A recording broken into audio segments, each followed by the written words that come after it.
Girl, they already told us. They already told us not to go there. Stop it. Hello, besties. Welcome back to my channel. I hope you're having a great day. Today, we are going to talk about all the books that I read in November.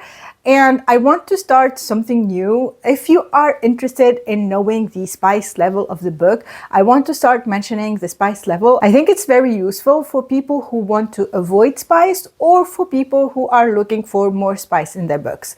The first book, The Curse, this one was spicy. I want to say 3.5 for chili peppers. And that was it. Was this book good? No. The romance was toxic, but it was addictive. It was very addictive. Once you start, you can't stop. I don't know why, but it was very addictive and very easy to read. And it was very spicy. If you don't want spice or if you don't want toxic relationships, don't pick this one up. You will not love it. And Willow, the FMC, I thought that she didn't get any emotional development, in my opinion. And about the plot, what plot? The plot is lost. Nothing happened. In the first half of the book, I want to say nothing happened. And then everything happened at the same time. And we didn't get to know all the archdemons, all the characters in depth. And that thing bothered me. I think we had all the right elements to have a great story, but it was like we had the archdemons, we had Grey, we had everything that we discovered in this book. The world is very interesting. It was a missed opportunity for me. I wanted to see more of the archdemons, about their history, about their background, about what they did before they came into this world. I wanted to see more interactions in general and more scenes with the archdemons in them and to get to know them better. But the ending wasn't expected at all, and it is a hint to a spin-off or a continuation to the series. So the series will continue, or we are going to get maybe another duet in the same world as in the Crowns of Nyaxia series, like duets set in the same world under an overarching plot. Maybe that's what the author wants to do with these books, but I'm going to pick the next book up. Yes, I'm surprised too, because I think maybe in the next book we will get some answers, and maybe we will get an improvement when it comes to world building and characters. So yeah, I'm still going to continue on with the series. It's not the best book. I loved The Coven more, but I'm interested to see what happens next.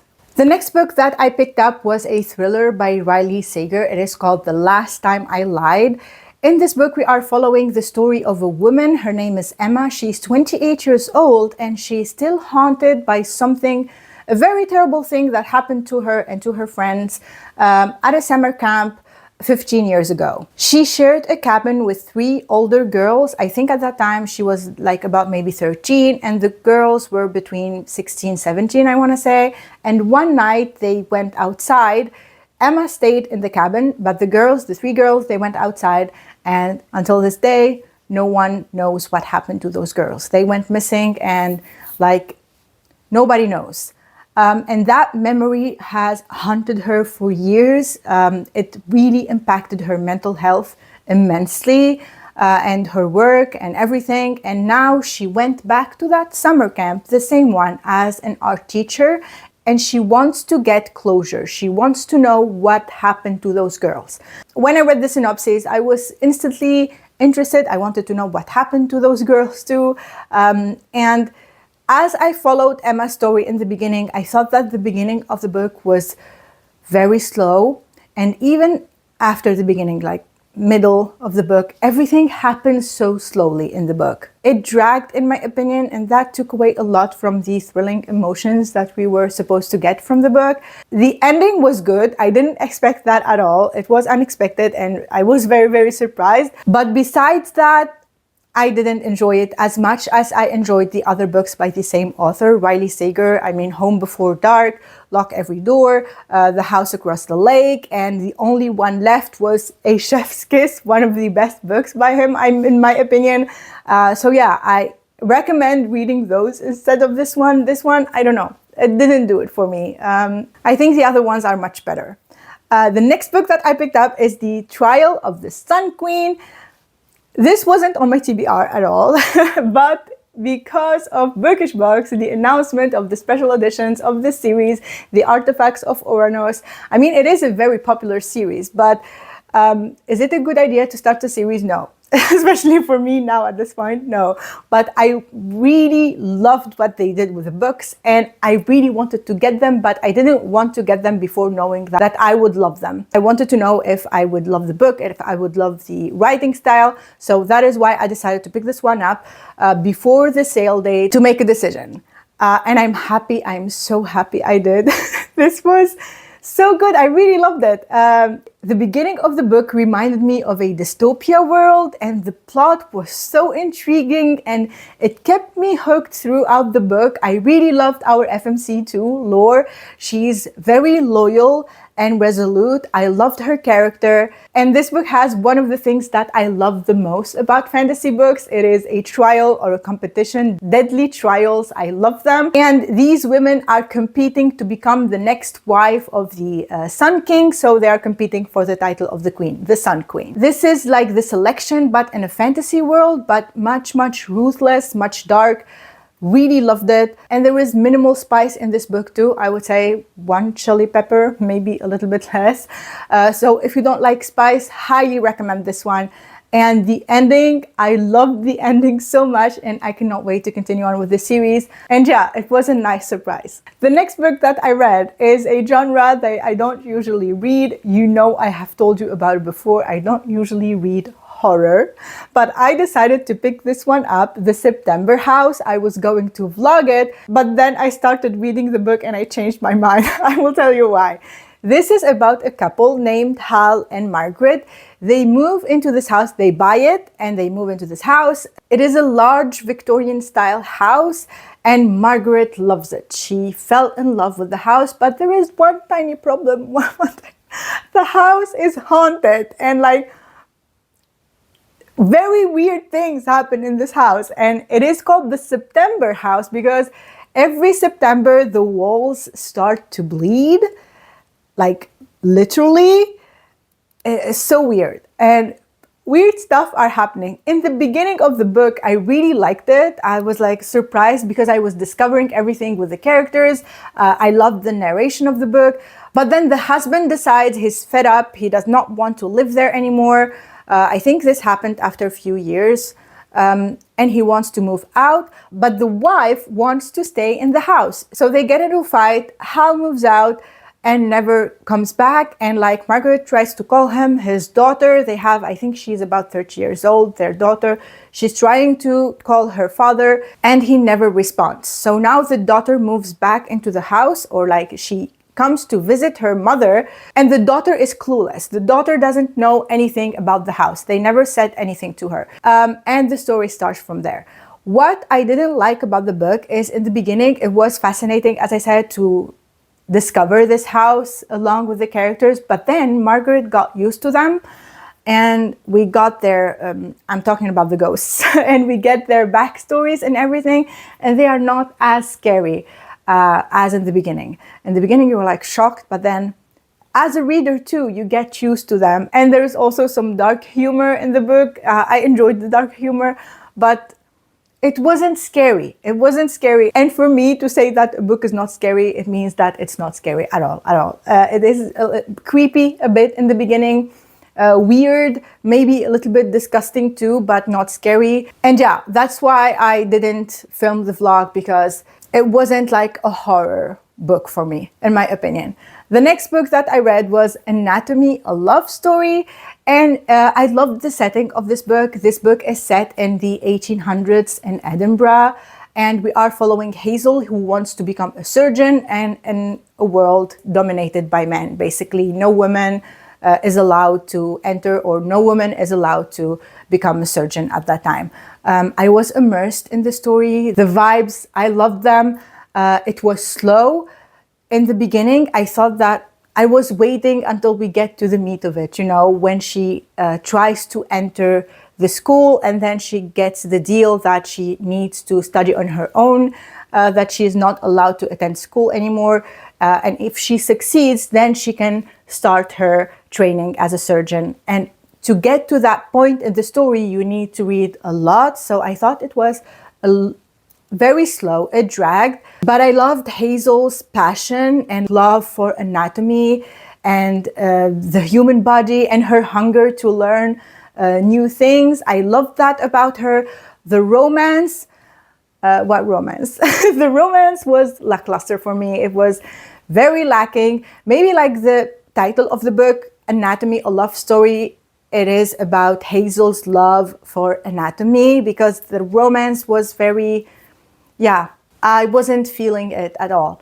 I also wanted to have more scenes digging graves, plotting, more danger overall, but that didn't happen, unfortunately. I gave this book 3 stars, but I don't plan on picking the next one up. So yeah, it was good, but it wasn't what I was expecting from this book. The next book that I read was The Dagger and the Flame, and I'm happy to report I'm keeping this beautiful copy by Fairy Loot because I enjoyed this so much.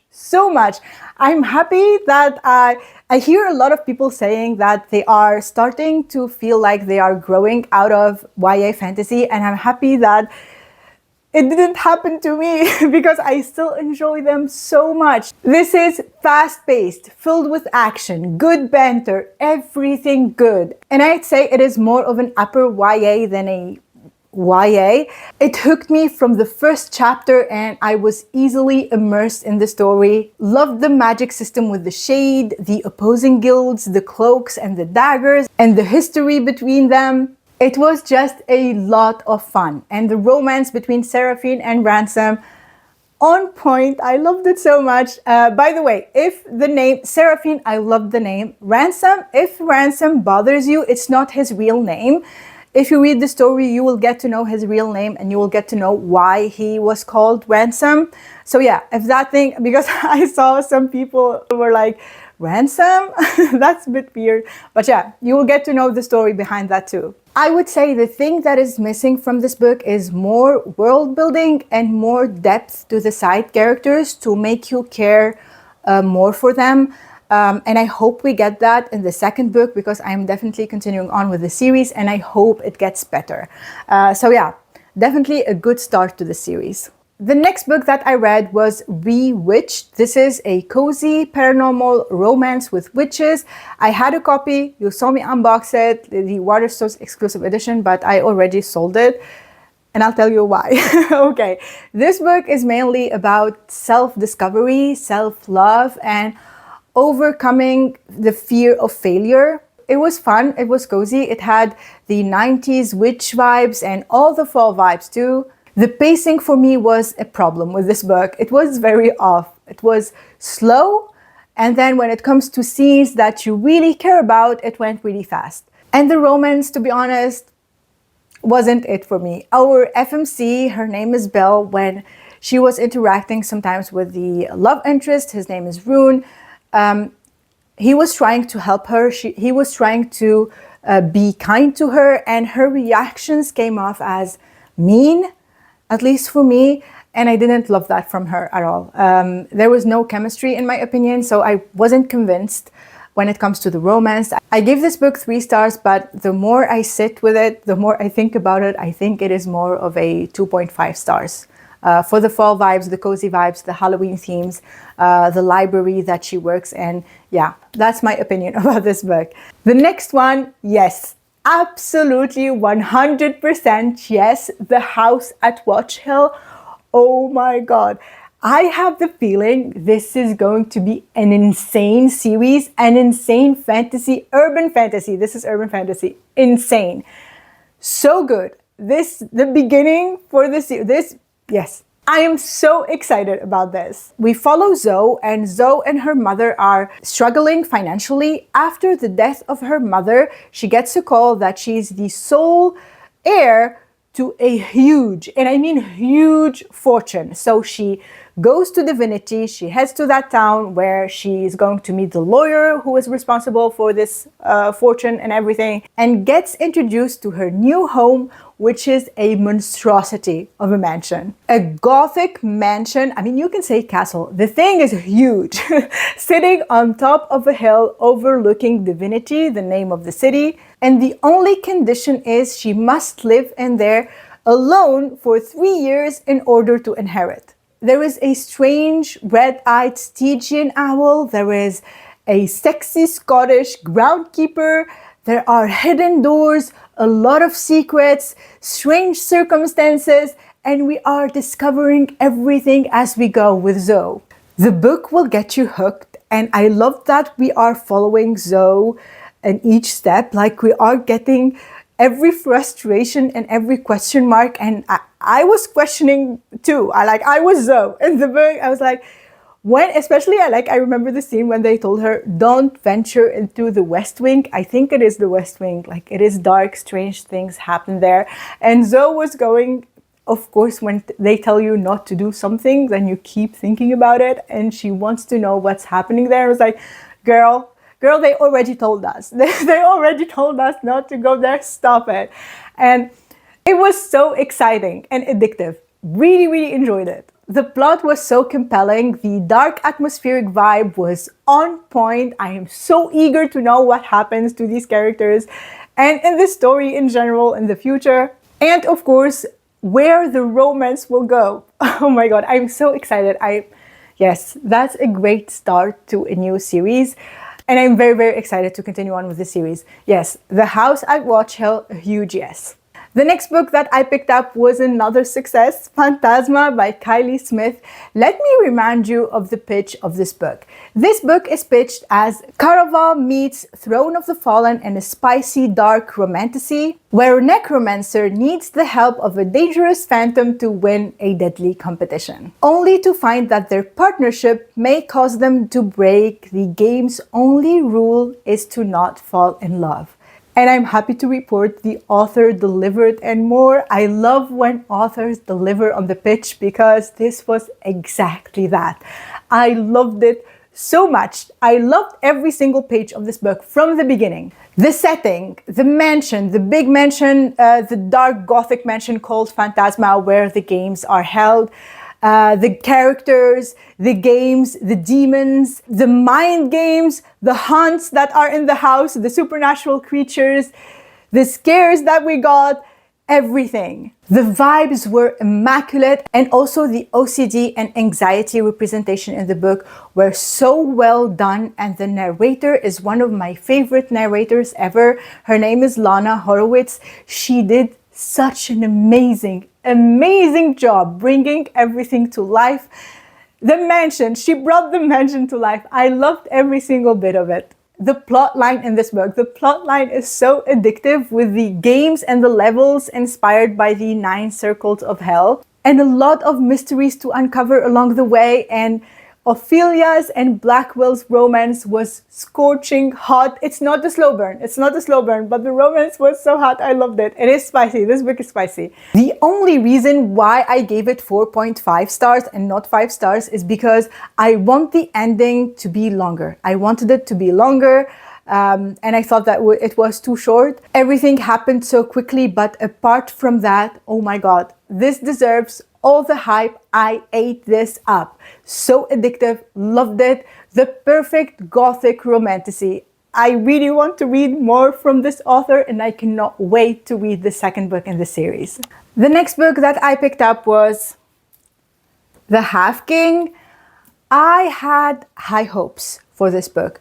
Very high hopes, because from the synopsis I was really interested, and it is a beautiful, beautiful copy from Fairy Loot. We also have a stunning first edition copy too.